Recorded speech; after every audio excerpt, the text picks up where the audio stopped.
Olá pessoal, bem-vindo a mais um Literatos. E nesse vídeo nós vamos estar fazendo um review ou uma observação ou uma colocação inédita no canal, que é da seção A Verdade Sobre. Mas a verdade sobre não de um material teológico, mas a verdade sobre um material filosófico. Porque nós também temos aqui na nossa audiência sempre pessoas que é da área de filosofia que vêm tirar dúvidas sobre materiais. Não por acaso, um dos últimos vídeos que tem mais visualizações aqui é sobre os livros da coleção Os Pensadores. Então nós vamos estar falando aqui de um material de filosofia que é muito conhecido no mercado editorial, e eu vou estar fazendo algumas observações falando a verdade sobre este material. E nesse sentido eu vou estar falando aqui do Dicionário de Filosofia de Nicolas Abaiano. Esse aqui é um dicionário, talvez o principal dicionário de conhecimento das pessoas da comunidade de filosofia, e eu vou estar comentando aqui aquilo que seria os prós, os contras, né? Ou seja, a verdade sobre. Então, a primeira coisa que eu quero colocar aqui de uma maneira mais pessoal é que, apesar de ser formado em filosofia, eu não tinha um dicionário de filosofia, né? Eu tenho 2 dicionários de teologia, mas não tinha nenhum dicionário de filosofia. E que, para quem é formado na área, é uma vergonha você não ter um dicionário da sua área de formação.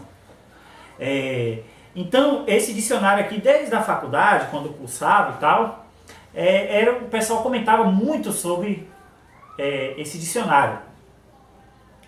Porque é um dicionário bem conhecido, não é tão inferior a outros que existem no mercado, mas ainda assim ele tem as suas limitações, as suas dificuldades. Antes de mais nada, eu queria falar aqui sobre a peculiaridade de um dicionário de filosofia, que é diferente, por exemplo, de um dicionário teológico. Quando a gente fala, por exemplo, de um dicionário teológico, só para fazer uma comparação, o dicionário de teologia ele tem os termos lá da Bíblia. Aí você vai ter a questão de você recorrer à questão etimológica, né, que é a raiz da palavra no grego, no hebraico, a palavra no contexto que se está se aplicando, as várias possibilidades de entendimento, de compreensão daquela palavra. Mas no caso do dicionário de filosofia, como a gente estuda filosofia a partir também da história da filosofia, a peculiaridade da filosofia e do dicionário de filosofia é que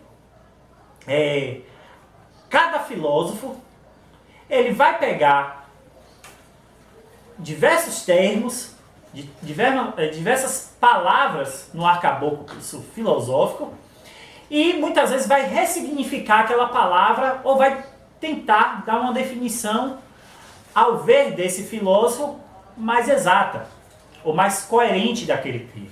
Então, a grande questão de um dicionário de filosofia, você trazer uma semântica na filosofia, você tem essas peculiaridades. Então, vamos pegar um exemplo aqui, a palavra ousia, né? Que é uma palavra muito conhecida para quem trabalha com metafísica. Então, aí você tem o significado geralmente traduzido como essência, às vezes traduzido como substância. E aí você vai ter a própria palavra substância sendo aplicada de uma outra forma, por exemplo, Spinoza, com relação ao próprio Aristóteles. A palavra substância em Descartes, como é que funciona essa palavra. Então, assim, não existe um significado unívoco. Não por causa de uma tentativa de compreensão necessariamente da filosofia, mas a aplicação que o próprio filósofo tenta dar daquilo que seria o mais coerente, o mais exato daquele termo. com relação, no caso de substância, a aplicação do seu conceito metafísico. Então assim, você vai ter várias palavras que vão, por exemplo, política. A política vai ser entendida de várias formas dependendo do filósofo. Por exemplo, Michel Foucault, ele vai pegar, analisar a política de uma maneira muito mais ampla do que geralmente é aplicado a palavra política ou poder, né? Entendeu? Então, assim, um dicionário de filosofia, ele geralmente vai chegar assim e colocar, olha, o filósofo tal entende política dessa forma, o filósofo tal define política dessa forma. Aí alguém pode perguntar, sim, mas então quer dizer que não existe, por isso que filosofia é coisa de doido, porque não existe um significado único? Não, é porque muitas vezes, cada significado na filosofia, de alguma forma, entende, expressa a realidade de uma forma, e os outros filósofos também agrega, a partir da sua conceituação, aquilo que o termo que foi usado por outro filósofo tem. Entendeu? Até o próprio significado de filosofia. O que é a filosofia? Então você vai ter assim, em Deleuze, a filosofia é a construção de conceitos. Você vai ter em Paulo Giraldelli, a filosofia é a desbanalização do banal. Ou seja, muito embora pareça ser completamente diferentes a conceituação desses dois filósofos do conceito de filosofia, ambos se complementam, porque se por um lado não deixa de ser aquilo que, no caso, Deleuze disse, também não deixa de ser aquilo que o Paulo Giraldelli disse.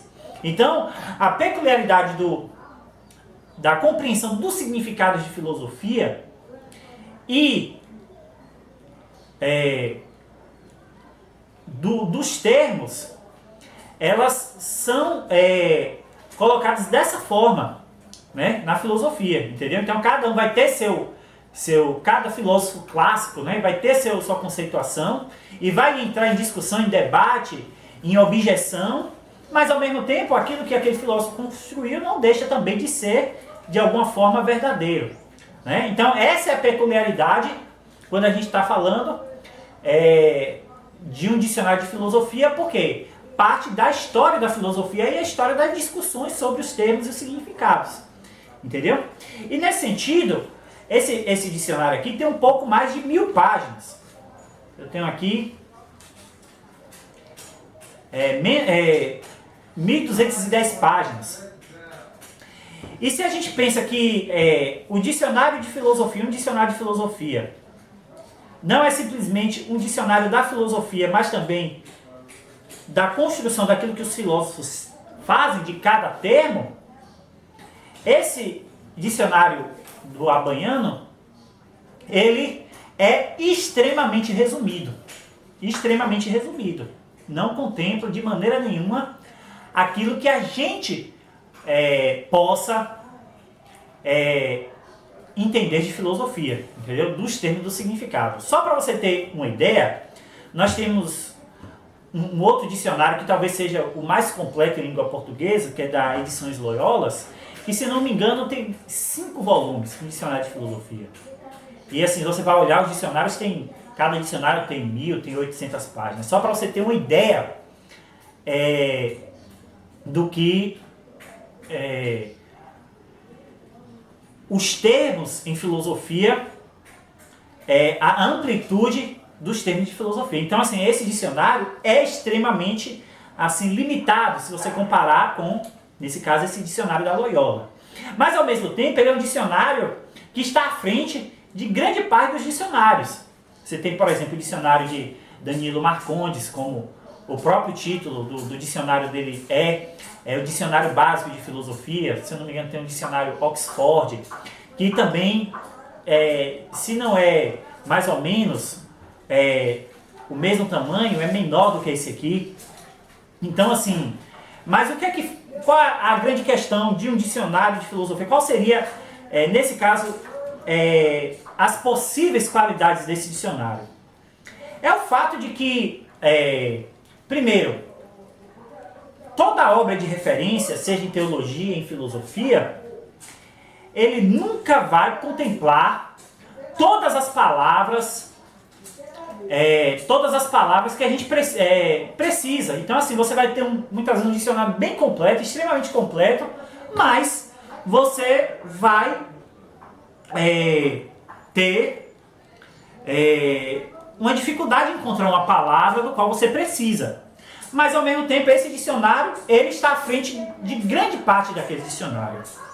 Uma outra coisa, uma qualidade que seria desse dicionário, é o fato também de ele contemplar também, às vezes, termos da política, termos de filosofia política, né? Então, vamos colocar aqui ditadura, a própria noção de polis ou de política, entendeu? E aí você me pergunta, sim, mas óbvio que no dicionário de filosofia não teria filosofia política? Tem que ter termos de filosofia política. Mas a grande questão é que, por exemplo, se você pensar em termos de ciências sociais,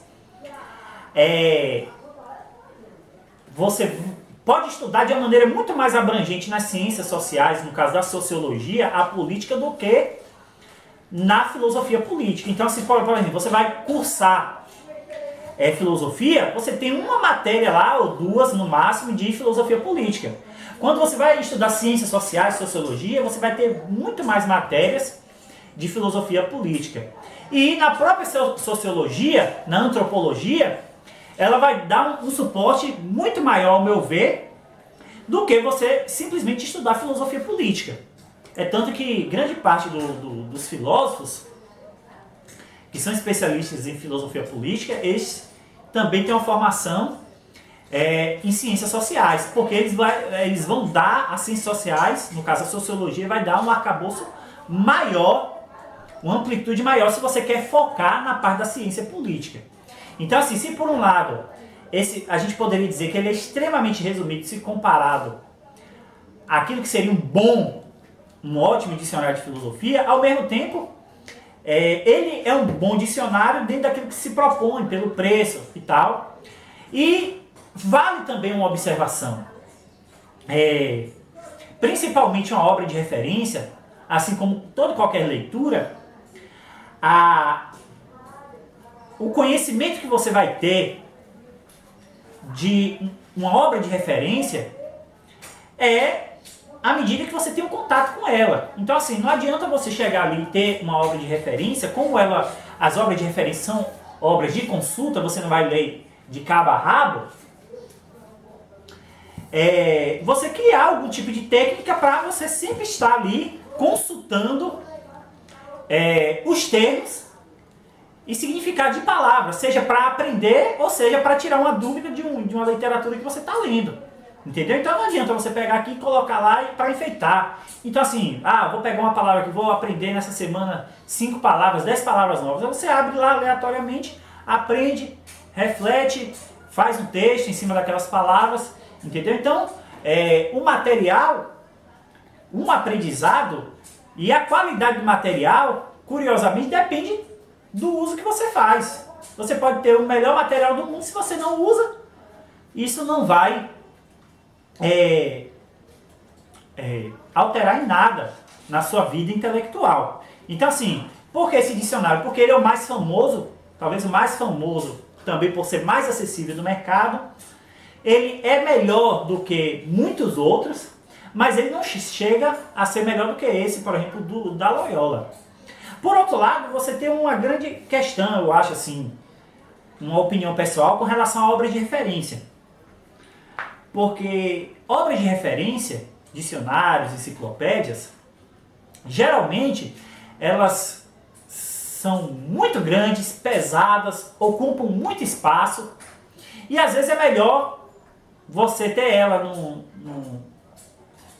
em uma versão em PDF, em Kindle, porque não vai estar ocupando espaço e como é uma obra de consulta, você só vai consultar, você não precisa necessariamente ter ela fisicamente.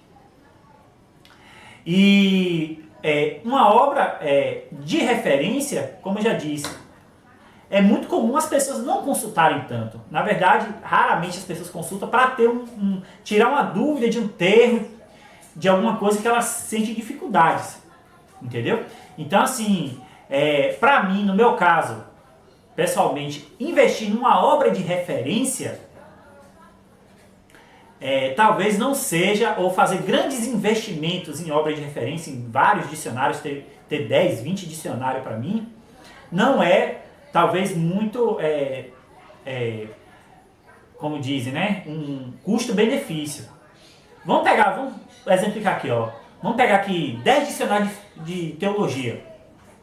Aí você pega lá 10 dicionários de teologia, você vai ter, sei lá, vamos colocar por baixo aí 70% do conteúdo presente nos 10 dicionários. E aí você vai ter uma diferença muito pouca de uma ou outra palavra de um dicionário e de outro. Então, assim, 70% por baixo aí daquilo que tem nesses 10, nenhum dicionário vai ter nos outros 10.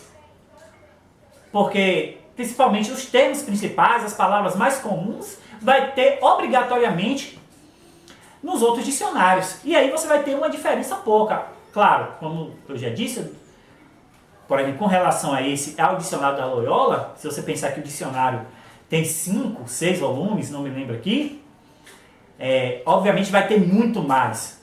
E se você estiver disposto a fazer esse investimento e querer e achar que faz diferença na sua vida, invista logo nesse, entendeu? Mas, suponhamos, dicionários teológicos, aí você vai ter essa questão, porque eu já vejo isso, eu tenho dicionários teológicos aqui, entendeu? Então, assim, esse dicionário é um dicionário que está na frente de grande parte dos dicionários, mas não chega a ser o melhor. E em termos de filosofia, tem dicionários de teologia que tem mais páginas que esse. E um dicionário de filosofia, obrigatoriamente, tem que ser maior do que um dicionário de teologia. Entendeu?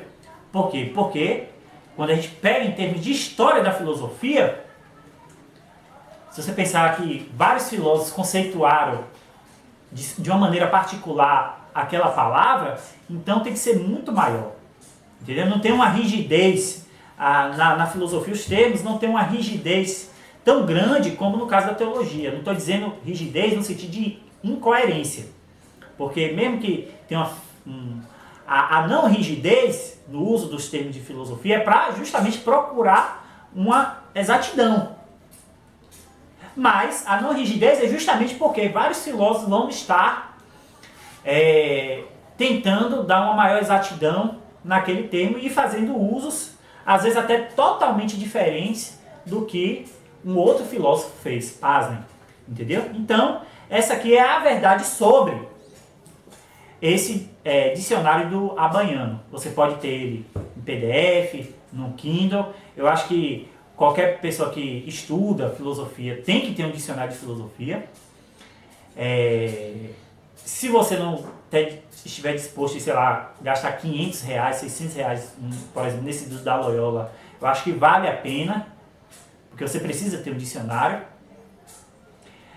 Ele é o melhor do que muitos outros, mas ao mesmo tempo, talvez você se decepcione ao você procurar um termo e não achar. O que, de certa maneira, é comum em outros dicionários. E como eu já disse, muito embora ele tenha termos de filosofia política, você tem dicionários específicos só de filosofia política. A citar aqui o do Bobbio, né, Norberto Bobbio, que é só de filosofia política. Então, se você quiser um dicionário que fala só de política, que você é rico, aí você busca esse dicionário. Mas, ao mesmo tempo, você vai ter aqui, como a filosofia também contempla a filosofia política, você vai ter termos de filosofia política aqui. Então, pessoal, espero que tenham gostado. Deixe o seu like, compartilhem. Tem um Pix aí, como já disse, para você fazer contribuição para crescer o canal. E até a próxima.